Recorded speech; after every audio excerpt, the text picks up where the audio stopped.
Mexico is our closest ally because of its proximity to the United States. They're not going to move neighborhood, neither are we, so we are stuck together.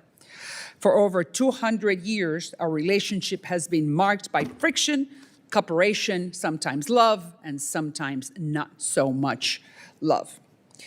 That is why it's common in Mexico to say and repeat that historical phrase, so far away from God, so close to the United States. Today, the Mexican president has a fantastic opportunity to step up to history and to confront the challenges that both countries face as neighbors: drugs, violence, and tyranny. When it comes to fighting for liberty, Mexico is missing. When it comes to fighting the war on drugs, they can do much more, although we recognize that they are cooperating extensively with the United States. On the political front, the Mexican official line has always been of non-intervention in the affairs of other countries in the Western Hemisphere. But that is really only in theory, not in practice. And the perfect example is Cuba. In the last 4 months, Mexico has sent to the Castro tyranny 55 oil tankers worth more than $3 billion for free. And what's the reason? I don't understand. It only helps the tyranny to continue subjugating the Cuban people. Even worse, violating Chapter 23 of the USMCA, which is the free trade agreement that Mexico has with the United States and with Canada, that specifically prohibits forced labor in the partner countries.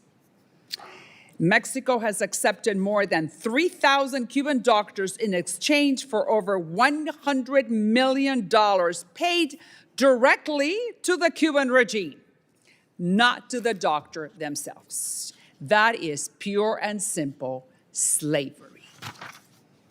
And I'm going to explain to you how it works so you will see why this is slavery indeed. The Cuban doctor goes to Mexico and provides a medical service. That Cuban doctor cannot bring his family with him because the Cuban regime is afraid that that Cuban doctor is going to stay in Mexico. The Cuban doctor then receives only 5% of their earnings paid by the Mexican government to the Castro regime. The other 95% of his salary goes directly to the hands of the Castro regime. That is inconceivable. It's like if you're making $100 a month, someone keeps 95% and you're only put in your pocket $5. Really, that's inconceivable. And unfortunately, the Mexican government is complicit of this evil scheme. Why can't they just pay directly to the guy, to the Cuban doctor? Why can't they do that? No, it escapes me. Another unfortunate example is Venezuela. Against all odds, a lady by the name of Maria Corina Machado wins this award called the Nobel Peace Prize given by the Norwegians, one of the hardest awards in the world to be earned by an individual. When the Mexican government was asked about this distinguished recognition, the response was no comment. So is Mexico with the forces of freedom, or Mexico is with the forces of Nicolás Maduro? Based on no intelligence, the United States know that the coca paste, which is created in Colombia, is now refined by hydrochloric acid in high capacity in labs within the Venezuelan territory, then flown to Honduras, then moved through Mexico before reaching the United States.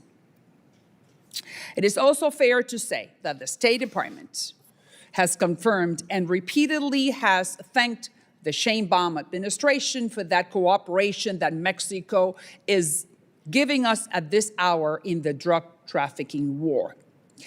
But Mexico can do a lot more. They can spend more on security, They can improve the timeliness and accuracy of the intelligence they share with the United States. They can capture and put in prison the big mafia bosses of the Jalisco Nueva Generación and the Sinaloa cartel, who, as according to news reports, they walk the streets of Jalisco freely with no consequences. To Mrs. Sheinbaum, the President of Mexico, this is a crucial moment for us as neighbors. Mexico has you, the first female president, who can rise to the challenge of leadership. Mexicans are the largest Hispanic group in the United States. And I, Maria Salazar, representing District Number 27 in Miami, am the strongest supporter in the United States Congress of Mexicans with paper and without papers, because I have introduced the Dignity Act, which is to bring out of the shadows millions of the Mexicans immigrants who are in this country, who are working hard, who are giving us their labor, who have not committed a crime, who are very good part of our society and our communities. I want to give them a better life. But I also call on their president, President Sheinbaum, to rise to the challenge, to stand for democracy in Cuba and in Venezuela, and to stand for justice and show a stronger hand when it comes to deadly drugs poisoning both our nations. The Western Hemisphere needs leaders, not bystanders. And Mexico is very important to us not to sit on the sidelines, but to be a powerful neighbor and continue working with us.